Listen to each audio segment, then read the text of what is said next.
Hi, welcome back. You're here with Ponderings from Palm Coast. I'm Mark Webb, and today I have a guest, a good friend, Mark Vetter, Hello. and he is a local resident, and he lives here in Palm Coast. Mark, tell us a little about yourself. Well, I'm a Coast Guard veteran. Did 4 years in the service, partially disabled due to that, so I do utilize the VA services in our area. I recently bought a new home in the Woodlands section. I've moved from Indian Trails to Woodlands, and I'm pretty concerned about the water and sewer situation that we got going on. I've heard a lot of it sounds like it's going to be a tremendous additional expense to all the residents in Palm Coast. Exactly. I think it's definitely a message that is growing, that is concerning, and it was touched on by our last city council, but they tabled it. So, how much do you know, or how much information have you gotten, or do you understand about what the city's doing? All I really know is it seems like this is a problem that's been going on for quite a while that probably should have been addressed 7, 8, 9 years ago. And it's not easy to find a lot of information on it. I was trying to do a little research and, get some information on it, and there's really not a lot out there. Now, did you receive that letter from the city recently, like in the last week, that talked about the need to add a fee for upcoming projects? I did not get a letter, actually. I'm finding that's, for those of us that get, now, how do you get your water bill? Online. Online. I get the text message saying you have a utility payment coming up and what it is, but Right. I haven't looked at any of the And I think stuff. that you're pretty, you're on Facebook and you're involved and you pay attention. And I know that you come to some of the meetings we have. Is that where you kind of learned what was happening? Yeah, I learned about it from you at the last meeting, the last time we were together and speaking, and I said, I knew there was an issue. Right. I had seen that there was an issue. I hadn't seen anything about just how much they're going to be upping our rates. Right. Now, back during Milton, when we had that heavy rain, did you get affected by the water and not able to flush your toilets? Yeah. I got texts from the city saying, "Oh, don't flush your toilets, or they're going to back up because we can't handle the capacity." Right. I think that's when your neighbors, my neighbors, started really being aware or paying attention, sadly, that there was some issues going on with our water system. So it's difficult to find information about it as a resident. Do you feel like the city is being upfront and transparent? No. I think this should be communicated a lot better. I'm not sure how, but because we're sort of in a media dead zone here. We're not really Daytona Beach, DMA. We're not really Jacksonville, media market. So it's hard to really get information out. We're sort of in like a blackout zone. Right. Well, that's what one of our efforts we're trying to do with this podcast and some other avenues is to give the locals, you and me, we're locals, an opportunity to, excuse me, got a little bit of that local hay fever that we're all enjoying this time of year. Yeah. To try to empower and inform people of what's happening so that they can attend the city meetings, of which there's some. In fact, next Tuesday at 6 p.m., the city is having an open, and all their city meetings are open. Right. And they're going to be discussing what they want to do with the water treatment plants. And basically there's 3. And there's an extremely old one that needs completely rebuilding. And again, this is information that I've had to go and search for. And then the second one and the third one need a complete revision. Now, a lot of people online I've been seeing on Flagler Live and others are blaming the explosion of residents to our area as pressure on these systems.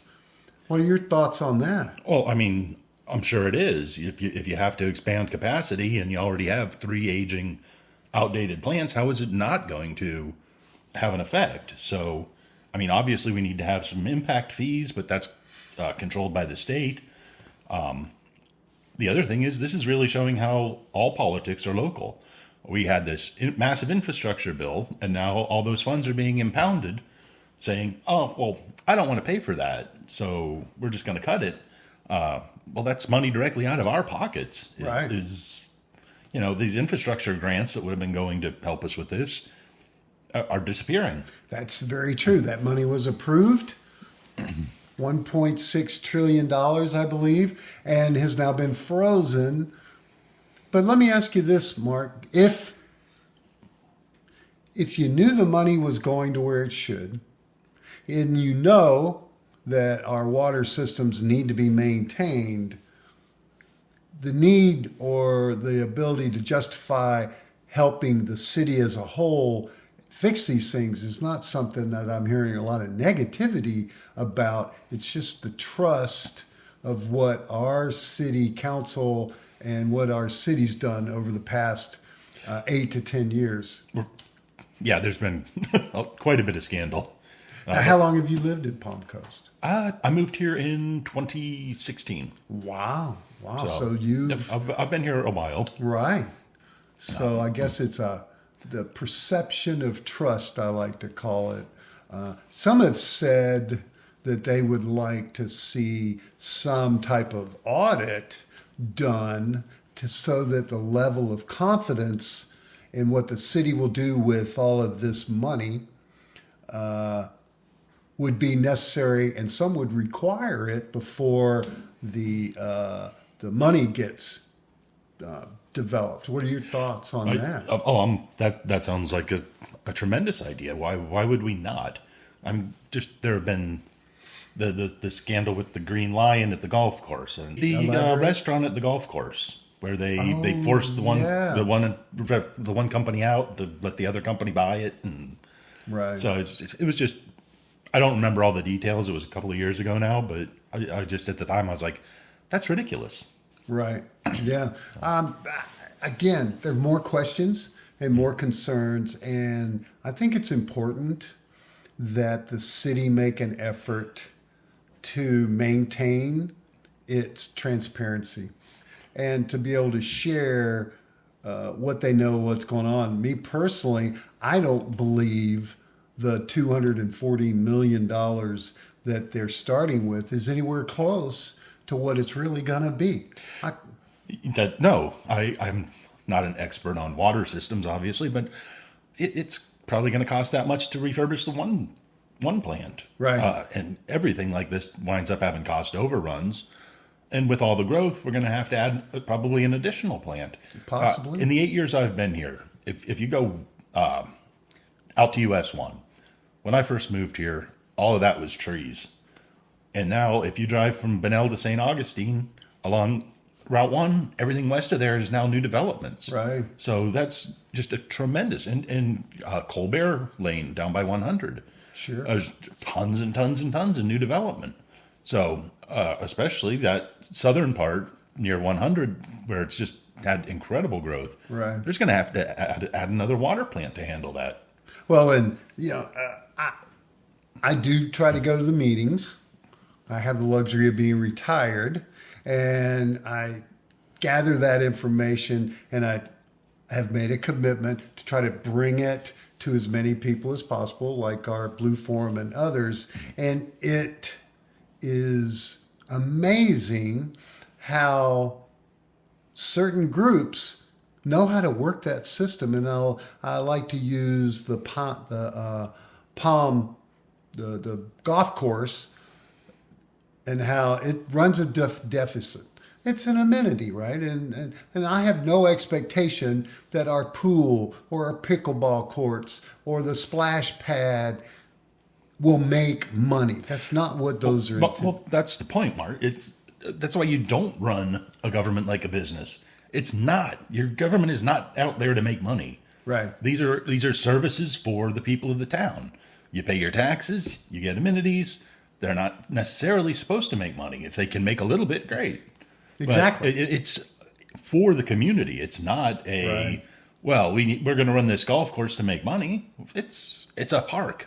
But the city was talking about the loss of income of the golf course. And at the last 2 city meetings ago, 15 golfers showed up and went in line and took their 3 minutes to tell the city, we like it, we want it, we need it, we don't care about the cost. Because ultimately, it is important that we realize it's our money.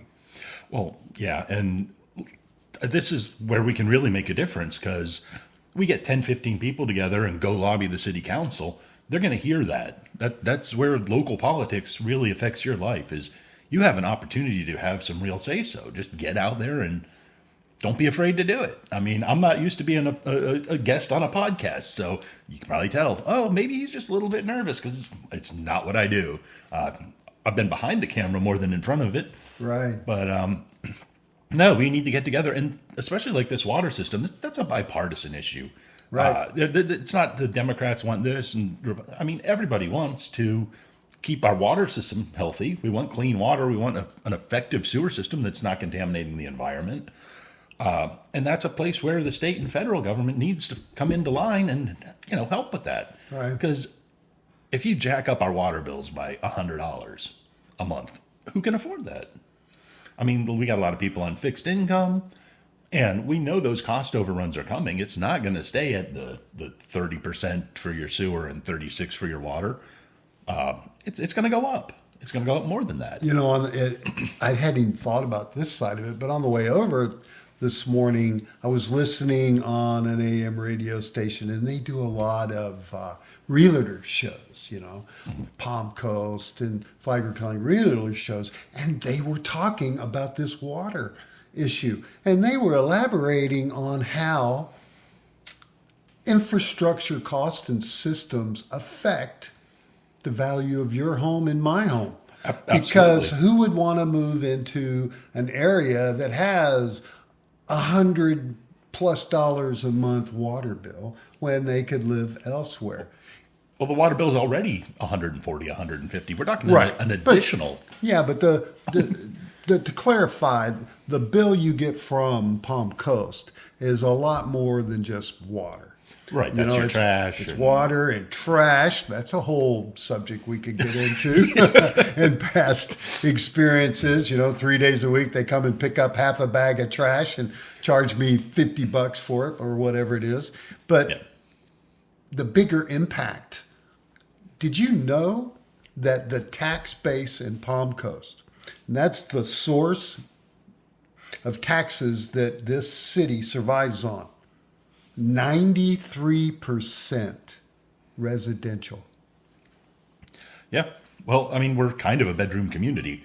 There's not a ton of industries in Palm Coast. We have the Boston Whaler, we have a Walmart, we have Publix, but we don't have a ton of jobs here. Right. Most people, if you work, you are commuting to St. Augustine or you're down to Daytona, because other than construction, there's plenty of construction jobs because they're building a house if you stick your tongue out. But in their mind, that 93% justifies the need to build 6,000 new homes because they're all paying taxes toward the infrastructure of the city. The bad side of it is, if some of us remember what happened in 2008, when the market crashed, and right here, and it's amazing, I was just looking at it the other day, you can go to Zillow, pull up your home, and my home's 20+ years old, and I can literally see the drop in value of half, which meant the city, and those old timers who've been here a long time can tell you what happened to the city and their tax base when that crash occurred. And I'm scared, and we all should be, that there's a possible crash approaching based on some decisions being made far outside of our local economy. Right. Well, our homeowners insurance, which we could do a whole entire show on. I know. When I bought my first house here in Palm Coast, and I got my insurance bill for the year, it was $830, and I thought, there has to be a mistake. I called the agent. I said, is that full coverage policy? And yeah. Because I moved up from Palm Beach County. And my insurance there had gone from about $1,000 a year up to $3,000 because I was in the house in 2004 where we actually got hit by two hurricanes, Francis and Jean, almost in the same spot in 2004. Wow. And then the next year, the same area got hit by Hurricane Wilma. So there was tremendous amounts of damage in Palm Beach County, and the insurance rates just went through the roof. So I came up here, I'm like, oh, it's only $800. This is fantastic. Well, guess what? I'm back up to Palm Beach County rates now. I was $2,700 this year for the house I'm in. Well, I guess like the price of eggs, they never go down, huh? Yeah. But that actually also brings us right back to the water system is businesses use water too. And a lot of businesses use a lot of water. Right. So how are we going to grow our industrial base, which we need to? If we want to keep this a thriving city, we got to have more jobs because we can't live off, the newlywed and the nearly dead. We got to have a core working age population that contributes to the community. Sure. And we, getting back to the water rates, just as a starting point, if you believe for a minute that the water rate is ever going to go back to what it is after all this is done, it's not going to happen. And it's interesting. Last night I was at First Friday, which was down in Flagler Beach. Had a great turnout. It was amazing. I love to see all the people come out. But next to our booth was a brand new car wash company called Caliber Car Wash. And I was standing there talking to the guy, and young guy, it's that new car wash that's right there over the bridge. Right, and I asked him, I said, so what are your thoughts on the water rate change? And he's like, I don't know what you're talking about. Now, how much water do you think a car wash uses? So I showed him the announcement from the city, and he lost his mind because he's got to compete with other car washes that are outside of the Palm Coast envelope. So what is a $20 a month pass for him may be a $10, $12 a month pass, a monthly pass for somebody else. That's real. That's tangible. Mm-hmm. That's touching that business, like what you were saying. Sure. So I think it's important, and what the takeaway that I'm getting from many people, not only you, is that you feel you're in the blind. You don't think the city's getting enough information out there for you to know what's happening so that you can participate. So what do you think you can do? What would you like to do to be able to communicate how you feel about what's going on with the water? I guess local podcasts like this are a good way. We also have the little beach side radio station. We could probably maybe get them to have you or somebody else who's informed on it go on air and do a little interview like this with them. So that's another possibility we could look into.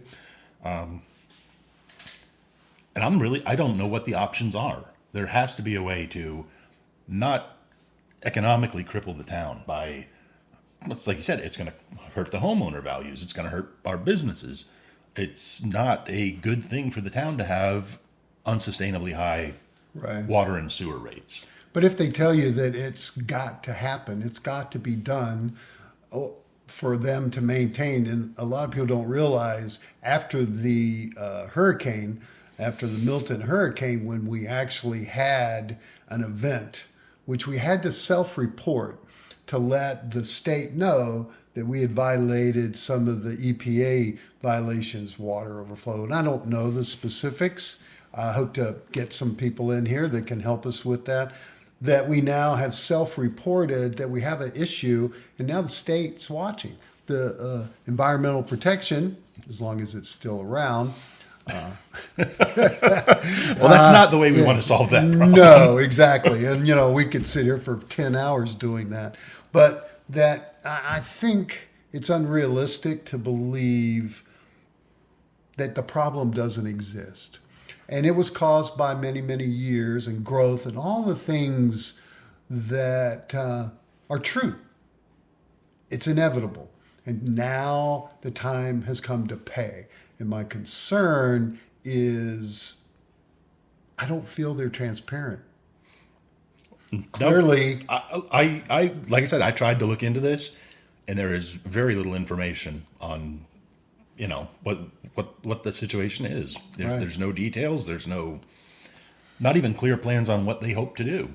there was a informational meeting over at the community center here in Palm Coast about a week ago or so, put on by the city, and it was utilities, infrastructure issues, something like that. And the city manager and even the mayor, Mayor Mike Morris, was there, and there were about 10 residents. There were more residents complaining about the golf course Right. than there were talking about what is now hopefully going to be the number one thing going on. Right. Well, I think they're kind of trying to keep it on the down low. I don't think they want us to realize what a bad situation we have, because then we're all going to show up at the city council meetings and yell our heads off and say, we got to find some federal grants. We got to find some state grants to help cover part of this. But that's why we're doing this today. Yeah. That's why I wanted to invite you to come in as a representative of the city, a working person of the city, not a retiree, and find out from you, who I've always thought was pretty proactive in looking for and trying to find information and confirming with me how hard it is to get that information here in this city. So, any other thoughts? Anything you want to share? Oh yeah, the VA stuff, of course, that's a concern. I'm not really happy that Elon's gone in there and gotten my social security number. I don't think anybody asked for that.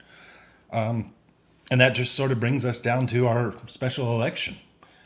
We got to get out there and support Josh Wheel and get him elected. So if we can flip those 4 seats, we got a leash on Trump. So even if you're a Trump supporter, this isn't what you guys asked for. Y'all wanted cheaper eggs, not your social security information going to billionaires. That's you don't want this "let's invade Greenland" nonsense. You're looking for some remedies for affordable housing, for better jobs. Those are the kitchen table issues that you voted for, and you're getting nonsense and distraction while the billionaire class goes in and picks your pocket. Right. I'm a big believer in being touched by decisions. And I've talked about this on some of our past podcasts. And it's important to know and to realize when. And if you're a disabled veteran, this isn't a partisan or political takeaway. It's a fact that they see an opportunity to go in and rebuild and fix.